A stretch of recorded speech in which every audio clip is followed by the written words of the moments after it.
content, that is the microsensor introduction, I was discussing on the characteristics of sensor. There are certain parameters which are known as the dynamic characteristics of sensor. They are namely the warm up time, frequency response, speed response, lower cutoff frequency, phase shift, resonant frequency and damping. So, these parameters also you have to take care of, which are not mentioned in lecture 2. That means, a resonance frequency and damping is a critical parameter when you go for designing an inertial sensor, for example accelerometers or gyros. Speed response is important for any kind of transient phenomena. If you want to detect, then is very important, and frequency response is important for any of the sensors which deals with electrical signal. So, these are basically the dynamic characteristics, and all these characteristics are how the sensor is behaving with all these dynamic parameters that one should know before he or she use those sensors in actual application. Now, what are the detection means of sensors?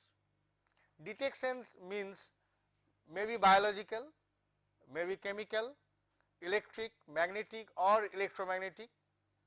Detection means may be heat or temperature, mechanical displacement or wave, radioactivity, radiation. These are various kinds of detection means. And now the conversion phenomena. So, what physical reaction or what physical change is going to take place inside the sensor, because of which you are getting output with the variation of the input stimulus. What are those conversion phenomena? In case of biological, the conversion phenomena may be biochemical transformation, may be physical transformation, may be effects on test organism. That means, some biological phenomena may take place if you apply certain chemical into that biological species or body, that is effects on different test organism, then spectroscopy. So, these are the conversion phenomena. Okay. In case of the chemical sensors, so what are the conversion phenomena? They are namely chemical transformation, physical transformation, electrochemical process and spectroscopy. Spectroscopy means frequency change, or if the electrical signal if you take at the output, it is a fixed frequency spectrum or the band changes, that is the basically spectroscopic change. Now, in case of physical sensors, what are the conversion phenomena? They are thermoelectric, photoelectric, magnetoelectric. That means, you see from physical means here the thermal energy, optical energy and magnetic energy. So, thermal energy you are getting at the output electric, optical energy photon you are getting at the output electric, or magnetic energy or magnetic flux is changed into electric energy. All these are the conversion, and the all belong to the physical, and that is the thermoelectric, photoelectric and magnetoelectric. Now, other conversion phenomena is output is a magnetic. So, change of magnetic flux. So, that can be changed if you incident some light on that body, that is known as photomagnetic. If elastic property is changed of the body, then magnetic energy may change. There are certain materials, if you change its elastic properties, magnetic flux, magnetic behavior, magnetic property of that particular will be changed. Say permeability may change by changing the elastic energy or application of elastic energy into that material. Thermomagnetic, if you change the temperature of that particular material, its magnetic property or permeability of that particular body may change. So, those are one kind of conversion phenomena. Thermoelastic and photoelastic is another, that means elastic property will change. That means, what is elastic property? strain components will change, different strain components may change, and then with effect of the thermal energy or photon energy. Photon energy means irradiation by optical energy or light. So, if it is irradiated on thermal energy or the optical energy incident, its elastic coefficients or elastic property of that particular material may change. That is one kind of conversion. Then elastoelectric. Elastoelectric means if the elastic properties are changed, its electrical behavior will change. What are the electric behavior? Permittivity and permeability of material may change. If you apply elastic energy, or that means elastic energy means strain or stress. So, if you apply that deformation, or if you apply some stress on that body and if you elongate that particular material, then what happens? So, the electric property means its dipole moment may change, for example, its permittivity may change. Okay. So, this is basically the change of the electric property for the change of the elastic energy onto the body. Then thermo-optic is another conversion phenomena, that is the thermal energy is incident on a body, its optical property may change, or the optical energy is a body is exposed to optical radiation, its thermal property will change, its temperature may change, or its kinetic energy of the molecules may change, and then automatically it will lead to the change of temperature. These are the conversion phenomena in case of physical sensors. Now, the transducer classifications by electrical property or signal type.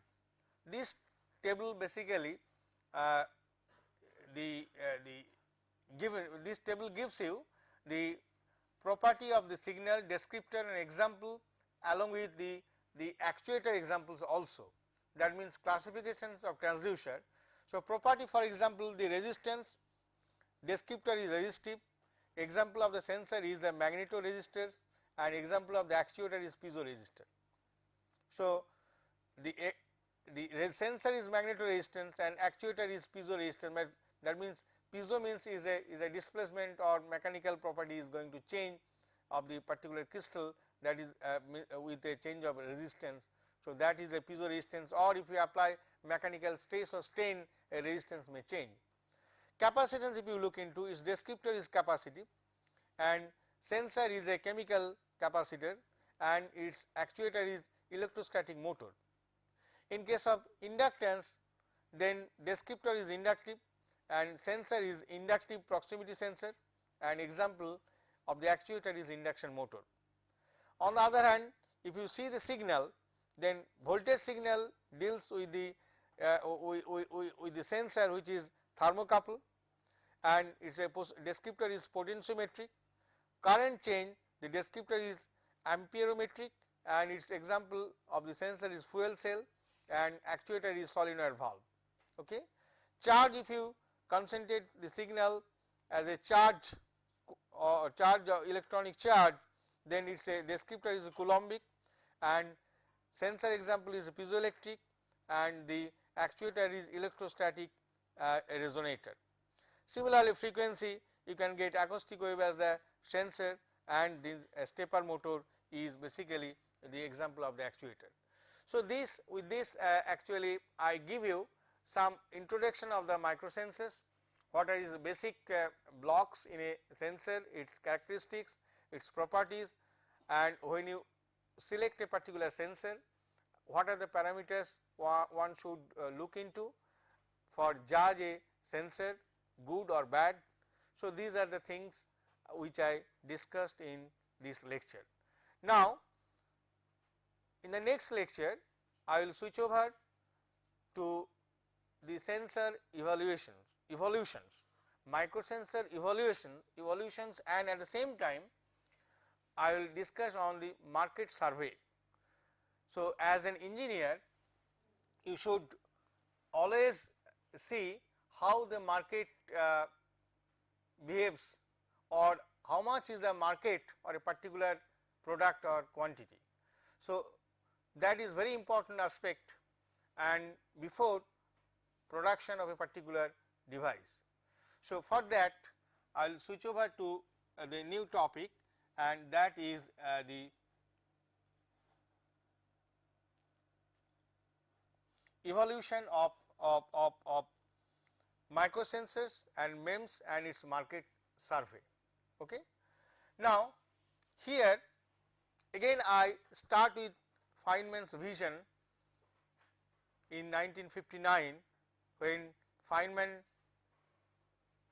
visionary, he is a great visionary, and he told us that there is a plenty of room at the bottom. At the same time, he predicted that the entire encyclopedia could be written on the head of a pin, and his vision in 1959 is close to the reality in 2004, because of the miniaturization of the devices, miniaturization of the systems, at the same time the miniaturization of the sensors has made successful of the dream of Feynman, which was published in 1959 in a famous paper by Fineman.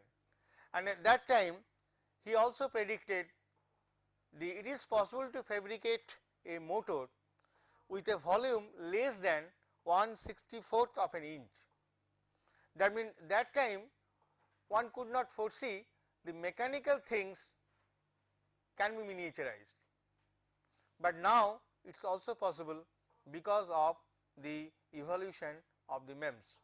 Now, micromotors are available whose dimension are few millimeter by few millimeter, and obviously it can be reduced still further with innovations of new technologies, new processes, new materials, and then Feynman's vision will be successful obviously in the near future, and it is close to the reality.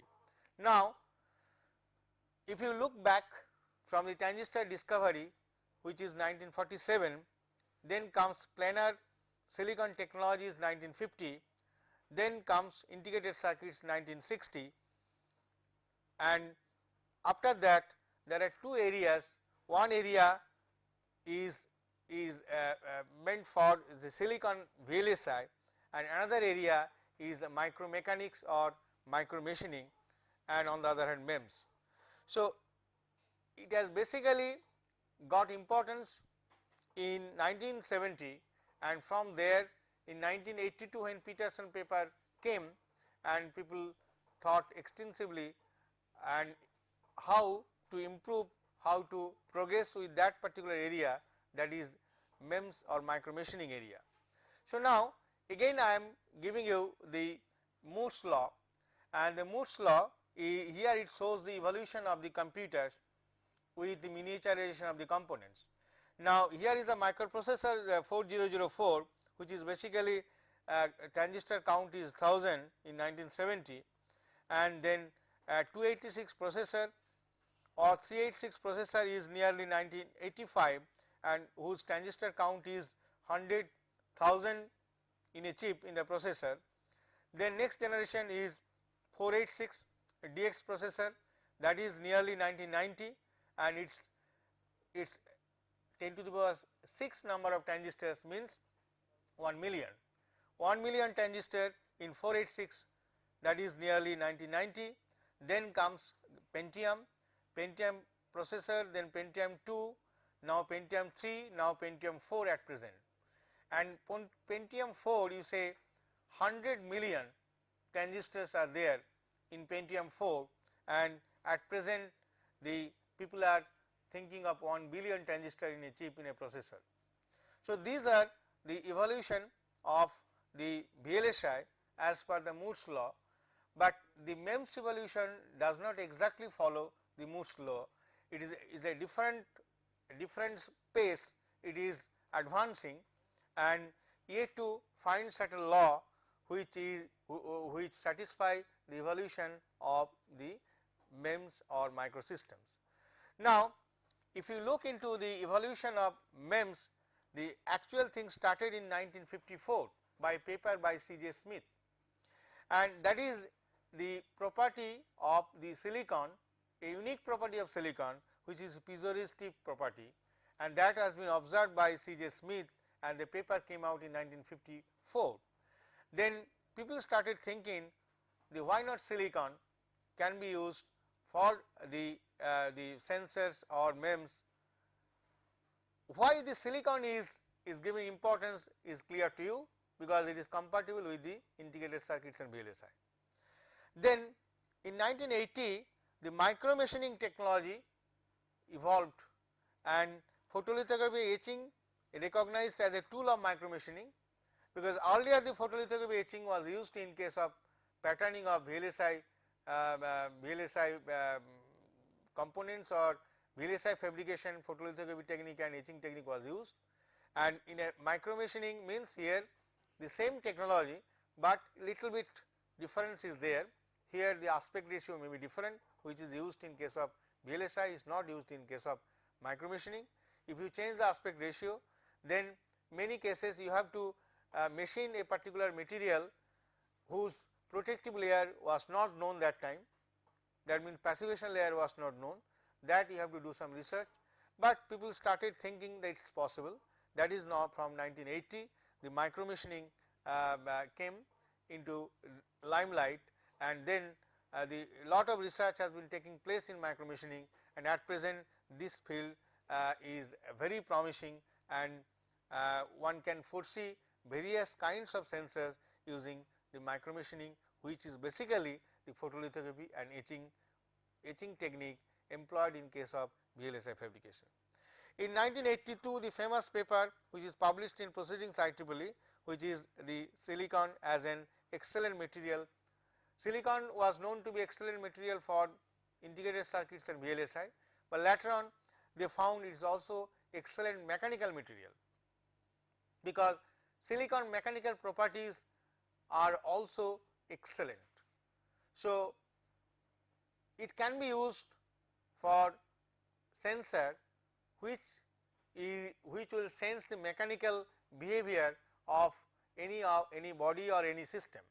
So that is why the silicon is entered into the MEMS area in a big way, and after that there is a mushrooming growth of the MEMS industries has taken place, because it has a very good market potential. So lot of companies, small size, big size companies are coming up to initiate the MEMS research and to market or to produce MEMS device commercially. Now semiconductor sensors discovery phase, if I see, it is 1947 to 1960 is a discovery phase. Then technology development phase I have mentioned is 1960 to 1970 is a basic technology development phase. Then batch process phase is 70 to 80 in case of semiconductor sensor. Then micro machining phase 1980 to till date. So these are the different phases of evolution of semiconductor microsensors. Now last 10 years people call the decade of microprocessor, because we have seen the evolution of microprocessor from the Moore's law curve, that lot of evolution and lot of improvement has been taking place in last 10 years. That is why that was known as the decade of microprocessors, and next 10 years people are predicting, so that will be decade of microsensors and MEMS. And now if you look at the chronology of the MEMS development, then we can see from 1975 to 1989 basically micro machining, silicon, MEMS and microsystems. 79 the first MEMS accelerometer was reported, and 1993 it has been commercialized by Stanford University research effort has enabled analog devices to commercialize some MEMS accelerometer nearly 1993. In 1990 surface micro machining, advanced MEMS technology compatible with CMOS process came, and which has lot of application in automotive, medical, IT and industry, military and aerospace. So then market. So, let us now discuss little bit on MEMS market in different area. The characteristics of the MEMS market are fragmented because of different amount of application in different areas. Even then, the cumulative annual growth rate of the MEMS market is nearly 25%. Today, large volume applications of MEMS device are in the area of inkjet head, in case of pressure and acceleration sensors for automobile application, and pressure sensors for medical application. These three area big market at present. One is inkjet head, other is basically pressure sensors and acceleration sensors. Application areas are automotive application and medical application. Now, new killer applications expected. Those at present this market is not very big, but within 1 or 2 years it will be the killer application. What are those areas? One is the RM MEMS for wireless communication. You know, at present lot of wireless devices are coming up, because one example is your mobile handset.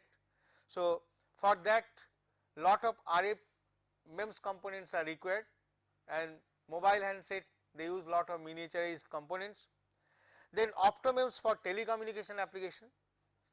It may restart, but not within the next 24 months, people are predicting. Other is a killer applications is bio MEMS. It is a strong growth since 1997 for DNA chip and proteomic chip, but very fragmented in terms of applications and technologies. Major growth areas of MEMS, they use a specific process to make devices for key customers, that is the application specific. Now, if you look the market growth in terms of US dollar, then this table gives that automotive, medical, IT and industrial application, military and aerospace, and the total market of MEMS in terms of millions of US dollar. You see 1996 automotive is 355 million US dollar, medical 165, information technology and industrial control is 492 million US dollar market, and military application is defense is 62 million US dollar, total is 1074. Now, in 2000 and 2004, if you look this 2 year, the market in comparison with 1996, then you can see here that every 4 year the market has almost doubled. So, here 355 to 646, from 646 it is nearly 1172. So, almost double is the total growth. You can see here 1074 in 1996 is 3604 million US dollar in 2004. So, that means market is picking up. Now, the sales of MEMS device in term MEMS device particular application wise is compared in this table in 1996 and 2003. So, inkjet printer heads, mass flow sensors, biolab chips is which is microfluidic chips. In 1996 it is a 400 to 500 million euros, and 2003 it is 3000 to 4450 million euros. So, you can see the change. Pressure sensors, automotive and medical, which is device is pressure sensor, its application wise is automotive, medical or industrial, from nearly 400 to 800 in 1996, and it is 1100 to 2150 million euros in 2003. Accelerometer and gyros, that is basically inertial sensor, application areas are automotive and aerospace. You see 350 to 540 in 1996, and 2003 is 700 to 1400 million euros. Now, optical switch and displays, which is optical MEMS, optical application is very small, was very small in 1996. Now, slowly it is picking up, and in 2003 440 to 950 millions of euros, and other application areas are micro relay, sensors, disk heads, etc. So, total in a device level, total the market from 1675 2890 million euros to now it is becoming 12,000 million euros if you include all the devices. Now, the P chart shows here the relative size of the current world MEMS market in terms of application areas. So, here you can see here that pressure sensor, the total P area, if you see, the major application areas, one is the pressure, which is 3.4 major application, then comes the optical switching area, then is the inertial sensor 2.7, mass data storage is 1 and others is 1.2. These are the proportionate the application areas for different applications. Okay. Now, profiles of MEMS fab around the globe. So, who are working on MEMS? Nearly 50 big players are there around the globe. They are controlling the whole market and they are producing nearly 800,000 devices per year, and target on the markets with specific products is picking up. For small and medium sized fabs, nearly 40 to 60% we call it as a medium sized fab. Lot of medium sized fabs are there in Europe or Taiwan, in Japan also.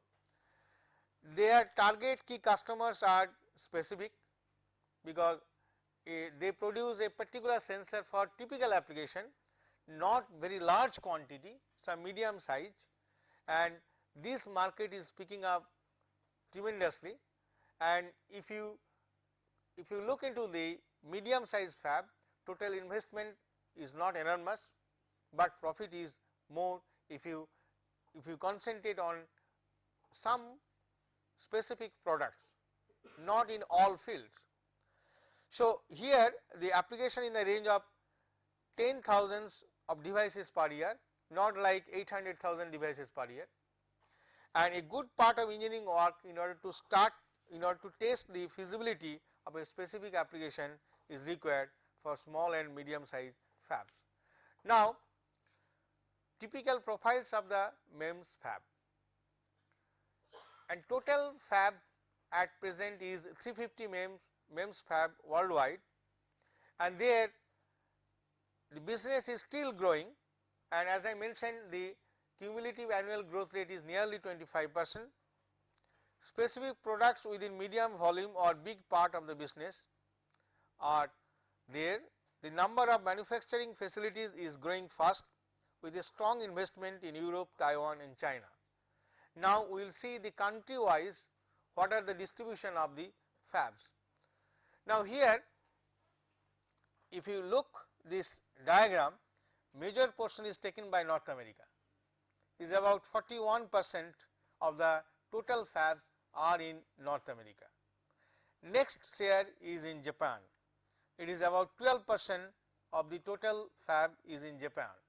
Next is the Europe, and in Europe if you divide different countries, then comes first is a Germany is a 10%, then comes say the 6% both France and Scandinavian countries, then Benelux is 5%, Switzerland 4% and UK 4%, rest of the Europe means East European countries, they contribute 3% of the total fabs.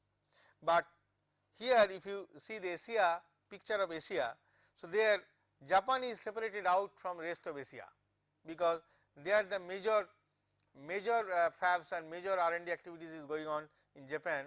That is why Japan itself is 12% and rest of Asia is only 9%. So, this is the country-wide distribution, and now the characteristics of Europe, North America and Asia in terms of the fabs, in terms of the number of people, in terms of the device production and in terms of the companies are shown in this table. So, in 2001 in Europe 120 companies were there, North America were 160 and Asia 70. People working in the company, in Europe it is nearly 5,000, out of that 4,500 is R&D. So, North America nearly 6,000 people and Asia very small amount of people is a 1,000. That is basically the I am talking about in fab. So, now number of processed 4-inch wafers is 800,000 in Europe, 1.5 million in North America and 500,000 in Asia. There is a strong growth in Taiwan. Estimated sales 1 billion euro, Europe is selling, North America 2 to 2.5 billion euros and Asian data are not available. Major established players in Europe are Bosch, Sensonor, VTI, Hamlin, Xfab and Balti, and North America is Analog Devices AD, Hewlett Packard, TI, Texas Instruments, Honeywell and Delphi. In Asia, Denso, Samsung is a Korean company you know, and Melco. These are the Asian players. Now, some of the companies are growing. In case of Europe, you can see Tronics, MEMS Cap and the Silex, Microfab, Microparts, they are coming in a big way in Europe. North America similarly, similar 50 companies are there, and Asia the growing companies are APM and Walsin and some others in Korea. Now, the country wise picture Europe, if you look here, then very fragmented markets with few large volume application in MEMS products, mainly automotive and inkjet heads they are concentrating. If you look into microfluidic and microarray activities, that is in Europe is doing service oriented work in microfluidics. Some companies telling they need microfluidic sensor in this area, this much amount, they are on that, not in mass scale production. Polymer micro replication is emerging strongly in Europe. Strong presence in DNA microarrays and protein arrays, that is also coming up in Europe. In optical side, yet to start, they are beginning the optical MEMS R&D is there, but in fabrication finished product they are yet to restart the production. Strong R&D in some new companies is getting momentum nowadays in Europe. Now, look into the North America. So, here strong presence in high volume markets such as automotive and IT in case of North America. In microfluidics and microarrays, strong position of the USA, 40% market share in DNA chip business, 40% market share in DNA chip. So, that is basically in BioMEMS, the USA is going ahead among many other countries. Very low level of activities in the polymer MEMS field. As I mentioned earlier also, the polymer MEMS is getting importance very recently with the discovery of the active devices using the polymer material like field effect transistors is now being produced in using the polymer, and it has been demonstrated. So, if it is so, then the MEMS devices, particularly the BioMEMS device, polymer is also biocompatible. So, BioMEMS can easily be fabricated using the polymer materials. So, you can easily integrate the active devices as well as the sensors and actuators totally using the polymer. That is why not in production level, but R&D level people are interested much at present to do the polymer MEMS research. Okay. And that is why very low level of activities in polymer MEMS field, but it is getting importance day by day. Very big stop in the opto business, because although people are predicting that optical area lot of MEMS applications will be there in case of the optical switches and power splitter, couplers, optical. So, but there are a lot of technological barriers and problems. So, that is why the companies at present are not coming up. Most of the work is in R&D laboratories. So, that is why it is written very big stop in the opto business until unless R&D is mature in the laboratory scale. So, company may not invest the fund into the opto MEMS research or MEMS production or R&D business, R&D whatever you call. Okay. Now, coming to the Asia. Asia actually divided into two part, one is Japan, another is outside Japan. So, in Japan lot of regional research efforts is there, a lot of cohesiveness among the different companies are there, and there in Asia they are the one of the important country who looks ahead in terms of business compared to other Asian countries. So, that is why lot of commercialization is taking place under the roof of big companies in Japan in MEMS and microsystem area. But in microarrays and microfluidics, the initiative has launched in 2001 and they are picking up slowly in this particular field, which has tremendous potential in biomedical application. Outside Japan, if you look, there are lot of players there, particularly in 3 countries. One is in Korea, other is Taiwan, and rest is and other one is China. So, many startup companies has come up in Korea and they are yet to produce the commercial products into the market. Large investments are there in Taiwan in MEMS foundries, and in China they have initiated R&D investment and lot of R&D institutes has come up there, and large investments are being made in R&D in China. Maybe within few years they will also start production of the MEMS sensors and devices and microsystems, which may be comparable to Japan or any other countries. Their very emerging R&D is there in China. These are the 3 major players outside Japan in the Asian region. If you talk about the Indian scenario, here lot of R&D is going on under the umbrella of government funding, but industry has not come up so far aggressively, because here the microelectronics market, microelectronics foundry was not that much progressing in India. You know, not many fabs are microelectronics fabs are there. Actually, the MEMS fab emerges from the microelectronics fab. So, that is why the MEMS industry has not come up till now, but R&D effort is there. Maybe in future some companies come up, maybe in a small level, not in big level, to produce the MEMS devices in some specific applications.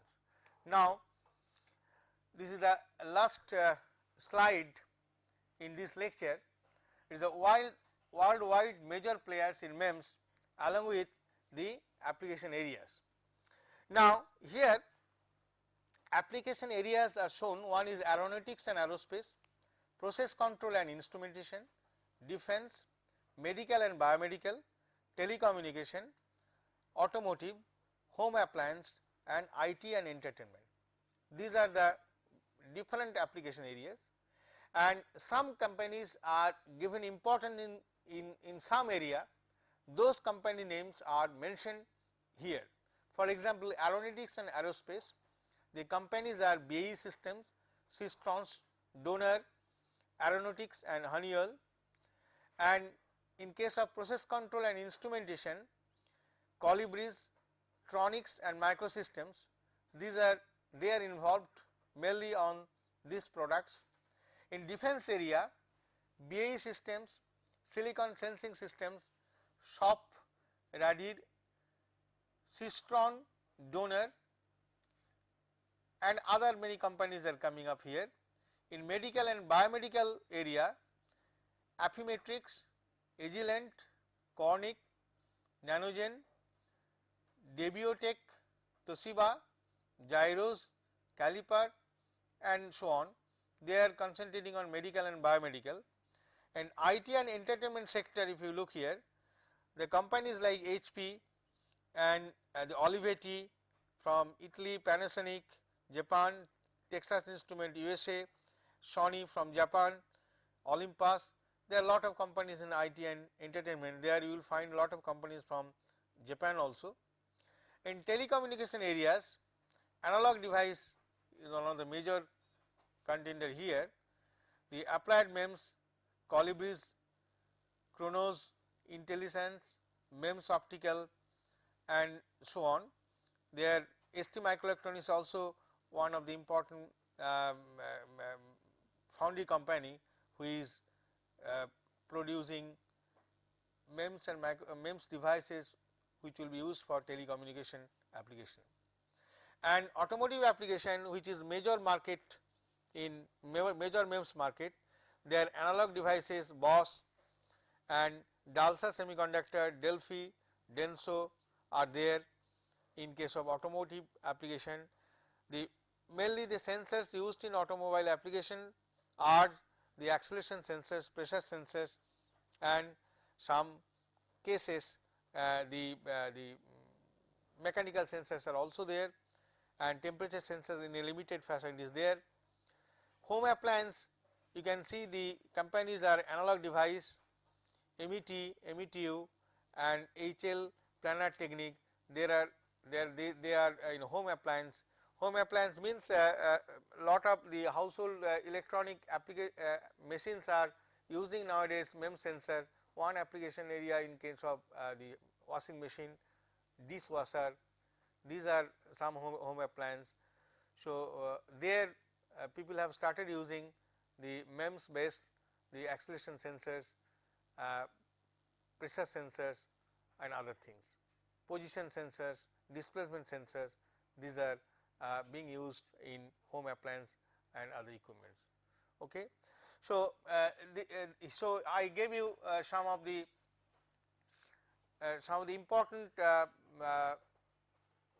figures deals with the markets of the MEMS, and in conclusion I can say, although the MEMS market is not similar to the VLSI market, but it is picking up slowly. People have identified the application areas, people have seen the advantages of the MEMS and micro machine devices compared to bulk devices used in early cases, and at most people have seen the cost or the cost performance ratio of those MEMS devices. It has shown an important very specific potential in future microsystems. It has lot of promise. So R&D is picking up day by day in a major way, and maybe within a few years you will find that MEMS market will nearly touch the VLSI market also. So with this, let me stop here with this lecture. In the next lecture, I will discuss on the application areas with examples. Applications I discussed little bit today's lecture and first lecture also, but specific areas of application with little bit principle of application I will discuss in the next lecture. So let me stop here today.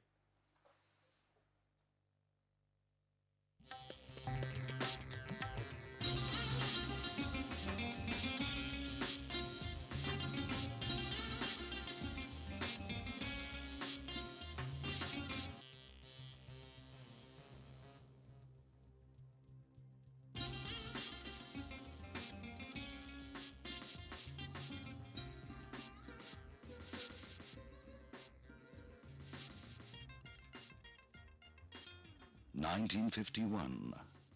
A young nation aspiring to find ways to fulfill a dream lays the foundation of an institution that will give aspiring technocrats the license to fly high.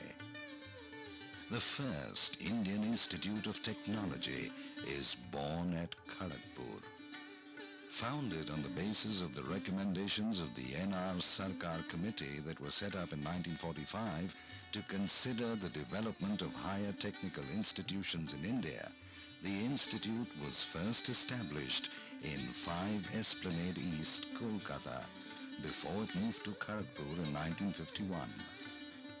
With Sir Gyan Chandra Ghosh as the first director and Dr. B.C. Roy as one of its founding guardians, the institute established itself as the symbol of a young, dynamic and resurgent nation. As top students rubbed shoulders with the most celebrated of professors and scholars, visions took shape. And IIT Kharagpur continued to play the pioneering role that was envisaged for it, enabling India to become a knowledge powerhouse that it is today.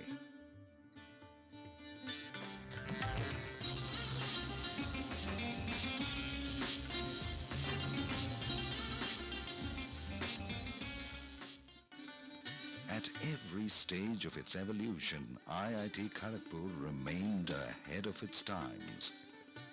It provided the best of facilities for the budding technologists, helping them shape their own as well as the nation's future. Indeed, today, IIT Kharagpur has blossomed into a time-tested, venerable institute of learning. With the rich experience of converting individuals into brilliant professionals through 50 glorious years. As you cross the campus gate, you feel the distinct nip that is IIT Kharagpur. The spirit of objective inquiry and lateral thinking hangs heavy in the air. The modern township-like campus of IIT Kharagpur, set in sylvan surroundings, is self-sufficient in all respects. From modern banks to the good old post office, from vast playgrounds and well-equipped gyms to modern auditoria and open-air theaters, and from the quiet fiber-optic linked residential quarters for the faculty to the web-enabled hostel rooms for the students. At IIT Kharagpur, lush green bowers of tranquility coexist with smart cards and ATMs. Spread over 690 hectares of sprawling cyber habitat, 120 kilometers from Kolkata, IIT Kharagpur is one of the largest network campuses in Asia.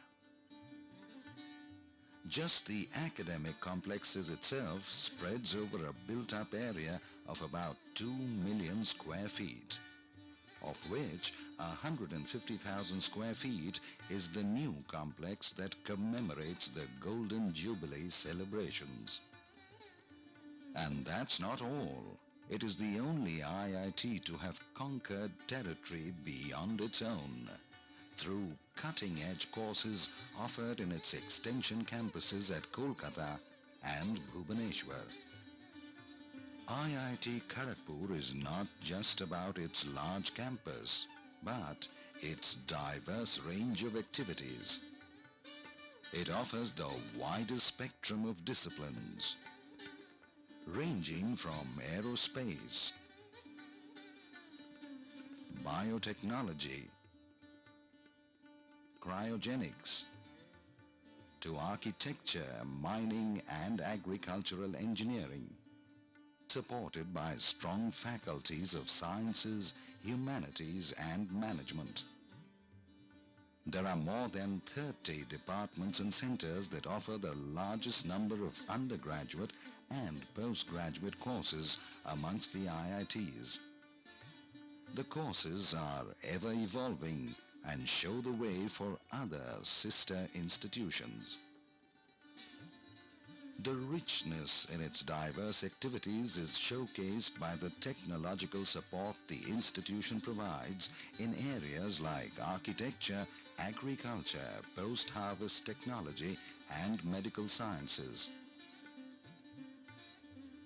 The institute has revolutionized and popularized rice milling technology. The other major contributions of IIT Kharagpur have been in the critical fields of defense, railways, space research, power systems, and petrochemicals. All these activities directly empower the human requirements of the nation.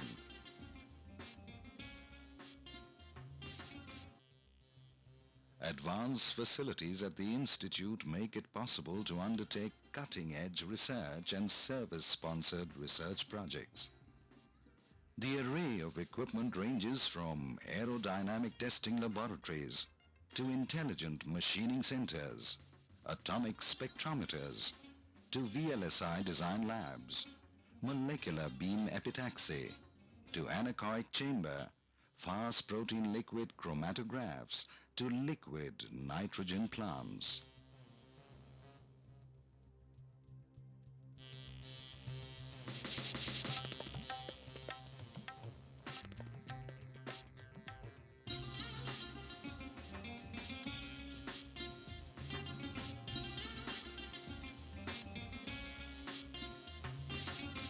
The cutting-edge technologies are at par with the best research facilities across the globe.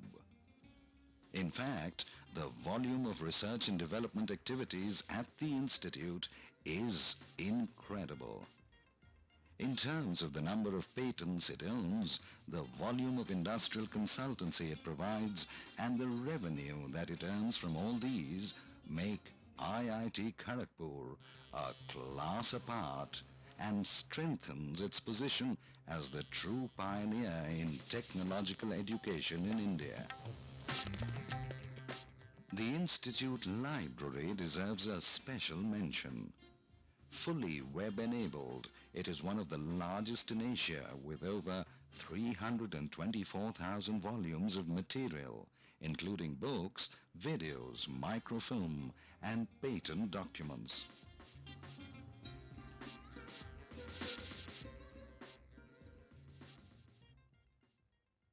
That ensure a student's mind develops at the right pace.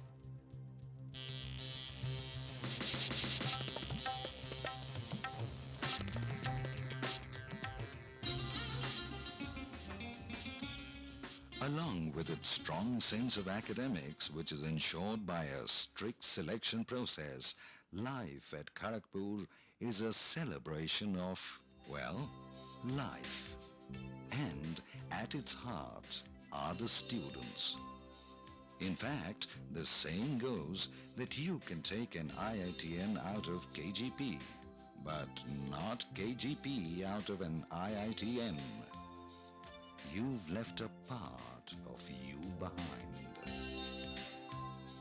For most of the students, life in the campus was in itself a festivity, a collage of activities that shape their mind and body, a collage of events that was a synthesis of competition and cooperation, a collage of interests as diverse as dramatics and ham radio.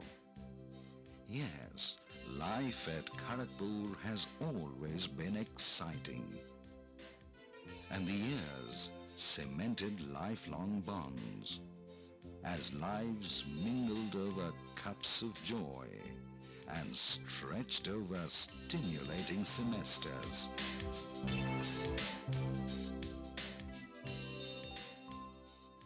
The halls, with their blocks and wings connected by charming catwalks, remain ensconced in their own world.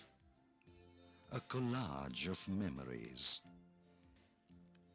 Infrastructurally adequate, architecturally meticulous, and holistically inspiring, where students, wherever they might be from, invariably come into their own, developing their individual talents, honing their skills to take on challenges with confidence, so they can move ahead in fulfilling their dreams.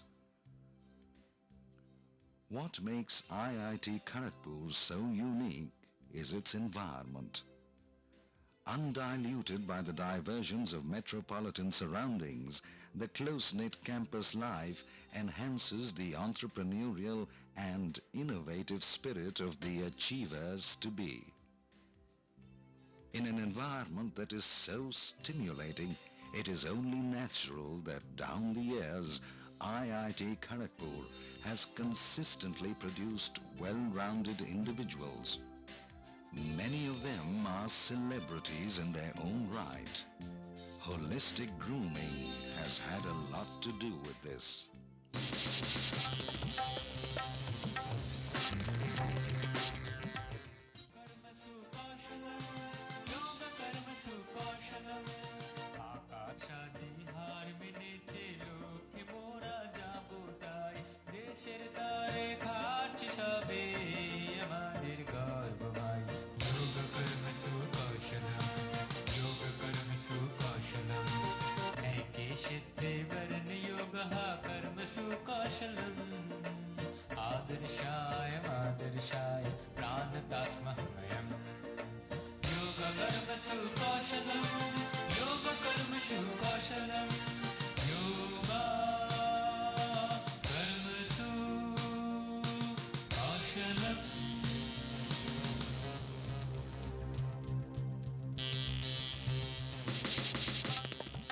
Indeed, in this golden jubilee year, as the celebration continues, Pandit Nehru would surely have been a proud man today. For him, IIT Kharagpur was always more than just an institute of technology. In his own immortal words, it is indeed a fine monument of modern India.